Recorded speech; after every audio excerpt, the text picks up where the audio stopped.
Sejam bem-vindos a mais um programa Mensagens de Luz. Nós estamos estudando o livro Palavras de Vida Eterna, que foi psicografado por Francisco Cândido Xavier pelo Espírito de Emmanuel. Eu sou Luiz Otávio, colaborador da Fraternidade Espírita Obreiros do Bem, e pela segunda vez tenho a honra e o prazer de receber Alaine. Tudo bom, Alaine? Tudo jóia, Luiz, e você? Tudo ótimo. Então, Alaine, nós chegamos ao capítulo 154, é isso, né? 155. Desculpa, é o capítulo 155. Nós estamos na reta final aqui, esse ano a gente, se Deus quiser, vamos terminar este livro, mas tem 400 e poucos outros, né? Isso. E eu queria que você dissesse qual que é o título deste capítulo e a qual frase ele se refere. O título é Paz em Nós, porque a nossa glória é esta, o testamento da nossa consciência. Paulo, Carta aos Coríntios 1:12. Muito bem, então, paz em nós. Emmanuel, este capítulo, a explanação dele é sobre julgamento, não é? Sim. Julgamento dos outros sobre a gente. Então, é no sentido da gente permanecer corajoso, né? Mas ele cita alguns exemplos, né? O que você acha? O que a gente pode falar a respeito do julgamento dos outros e também pegando um pouco para a gente do nosso julgamento para com os outros? Bom, eu penso que o julgamento sempre vai existir, até porque nossas ações refletem muito no outro e nem sempre reflete o que a gente está fazendo, mas o que eles deixam de fazer. E parece que a postura que a gente tenta fazer do melhor nem sempre vai ser entendido como que a gente está fazendo. Como o exemplo do texto, a gente, vou ser mais bondoso com o meu próximo. E aí as pessoas vão olhar, nossa, como você é bobo, tá ali ajudando tal pessoa que na verdade ela não se ajuda. Mas se a gente for pensar assim, a gente não vai ajudar ninguém. Pois é, nós temos que ter compaixão. Sim. Não é?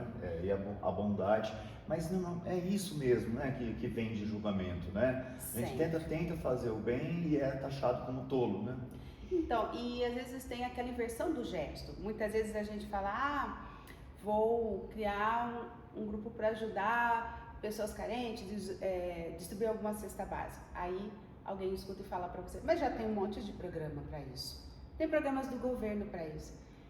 Então, mas a gente não está no programa do governo, a gente está na casa da gente. Se dá para ajudar, e muitas vezes a ajuda está ocorrendo ali perto da gente, no nosso bairro, às vezes é até um familiar. E se você vai ficar, mas por que você não vai lá no programa do governo pegar, ou por que você não vai na sua casa espírita e pega? A pessoa pediu para você. Então, fazer e não olhar muito para o julgamento aí, mas que ele vai existir, vai.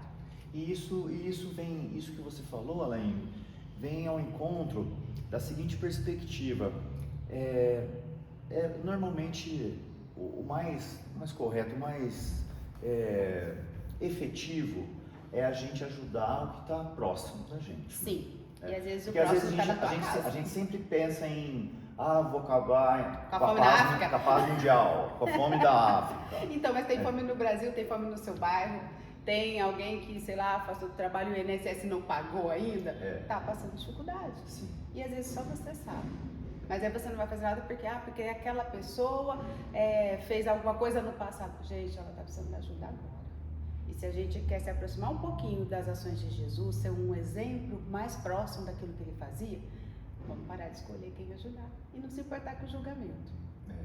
E você também citou algo muito importante, que normalmente é no próprio seio familiar que é necessária a nossa ajuda. Sim, mas é no próprio seio que a gente fecha os olhos. A doutrina espírita mostra muito isso, porque a gente já vem num meio complexo, né? A gente já vem no meio do qual já é pra gente resgatar as rusgas, né? A gente pode não se lembrar, mas vai ter algumas ali. E aí, às vezes a ajuda para um estranho, você não tem resistência de fazer, mas a ajuda para alguém da sua família, você fica cheio de regras. Mas ele trocou o carro, então agora não tem dinheiro? Então não trocasse o carro. Mas na verdade você não sabe por que aquela pessoa precisou Daí fazer cai aquilo. naquilo que a gente estava falando, é um julgamento que você faz. Exatamente. É. Né? Ou seja, a gente não quer o julgamento dos outros, mas nós julgamos. Sim. Não é? E às vezes junto o nosso julgamento e o do outro. Porque aí o outro vem e ainda confirma. Ah, é verdade, ó. Você não viu que ele está bem melhor que você? Por que você está indo lá ajudar? Porque é naquele momento que ele está precisando, né? E muitas vezes eu já ouvi isso. Você está sendo a muleta dessa pessoa, porque você ajuda em Nossa, tudo. isso é um julgamento muito comum, não é? Sim. É. E eu não tiro razão das pessoas. Mas como que a gente separa? É uma questão difícil, é tênue, né? Muito, muito E tênue. como que a gente separa, assim, o que deve ser de esforço daquele do próprio necessitado e o que a gente pode auxiliá-lo? Muitas vezes se fala assim, você está atrapalhando a encarnação dele. Sim, já escutei isso Não também. tem esse chamado? Você ajudar demais atrapalha a evolução daquele espírito em aprender a se desenvolver. Eu concordo com essa ótica, acho que é válida sim, porém muitas vezes aquela pessoa ainda não tem uma capacidade de sair dali sozinha. Eu sempre penso que, fora a ajuda financeira, penso que a gente possa converter... Essa é muito óbvia, né? Sim. A ajuda financeira é muito óbvia, mas não é o que Jesus quis dizer. Não, né? exatamente, porque muitas vezes a pessoa pede uma ajuda financeira, mas na verdade a financeira ele pode correr atrás. Agora, aquela ajuda assim, ó, hoje eu não tenho dinheiro, eu vou receber amanhã. Hoje você tem um prato de comida? Hoje você tomou café? Eu posso não pagar para você o seu café, mas eu posso levar para você e para mim no trabalho e você toma junto comigo. E se a gente pensar bem, Alaine, Jesus não tinha dinheiro, né? Mas fazia um monte de... E não foi o espírito mais caridoso do planeta? Exatamente. Tem até uma situação que aconteceu essa semana que eu comecei a rir, porque a gente tem na nossa cidade, né, os mendigos, as pessoas em condições, né? Situação de rua, né? Os vulneráveis. Os vulneráveis. E minha filha falou assim, olha mãe, uma pessoa pobre. E eu falei, filha, não pode falar isso.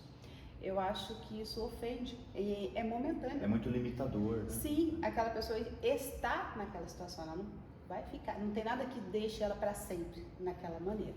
Mas aquilo me incomodou.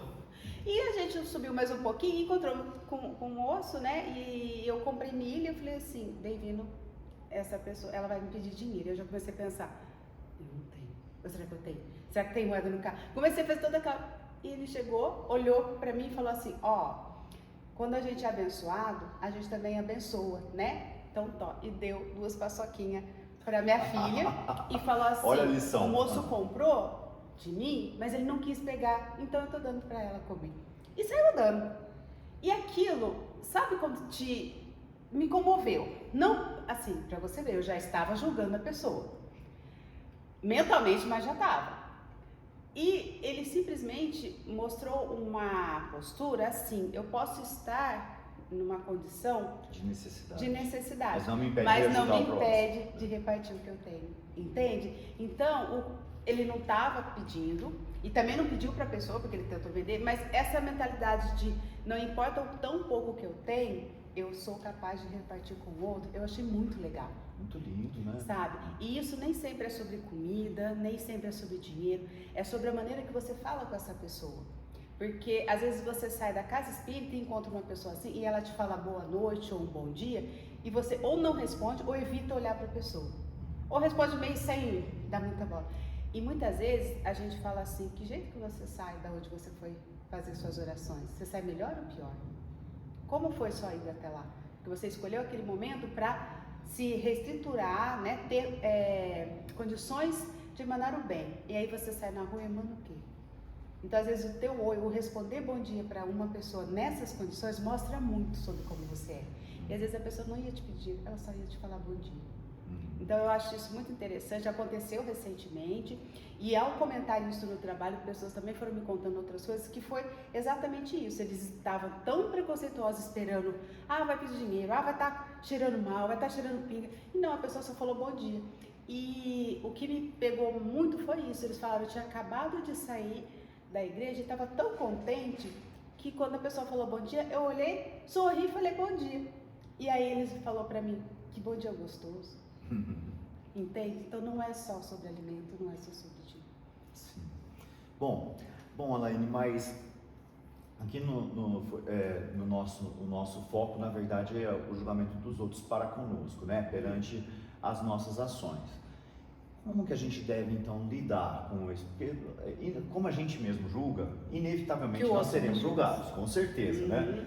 E como que a gente deve lidar com isso perante as ações que nos compete fazer? Eu penso que a gente não deve se abalar por isso. Todo mundo tem o direito de não concordar ou de enxergar de uma maneira diferente o que a gente está fazendo e de expressar o julgamento, né? Mas eu também responder contra essa pessoa não me ajuda em nada. Não me ajuda também ficar dando lição de moral. Só alimentar a discórdia, né? Sim, e o título é Paz, Irmãos. Então é importante que a gente traga a paz pra gente. A sua postura em fazer a boa ação te trouxe paz? Então você fez certo. Mas o outro ficou falando. Deixa ele falar. Pra você, tá em paz? Então é esse que era o objetivo. E não se limitar de fazer o bem só porque estão te julgando ou possam te julgar. Eu acho que essa é uma regra, independente da religião que você frequente. E ter uma postura assim, de que vão falar? Vão, mas eu tenho a minha consciência para analisar o que está sendo dito e ver se aquilo combina ou não com o que eu quero, o que eu penso, o que eu espero de mim mesmo como ser humano. Acho que isso foi o que Paulo tinha em mente quando falou o que você disse no início. Então, Alaine, vamos então ver como Emmanuel conclui a análise dessa frase de Paulo? Emmanuel conclui assim: entretanto, a despeito de todas as dúvidas e impugnações que te cerquem os passos, segue para adiante, atendendo aos deveres que a vida te perceptua, conforme o testemunho da consciência, na convicção de que felicidade verdadeira significa em tudo paz em nós. Então é olhar para si, não é? É uma questão de consciência, como você disse, não é? Da nossa consciência. Sim, então que, como disse aqui, que sempre sigamos em frente, praticando o amor que a caridade em ação e com a consciência sempre limpa. Em paz. Alaine, foi um enorme prazer mesmo ter te recebido mais uma vez aqui. Tenho certeza que vamos repetir isso muitas vezes. E conto contigo nesses próximos encontros. E muito obrigado. Obrigada a você, Luiz. Até a próxima. Até o próximo programa.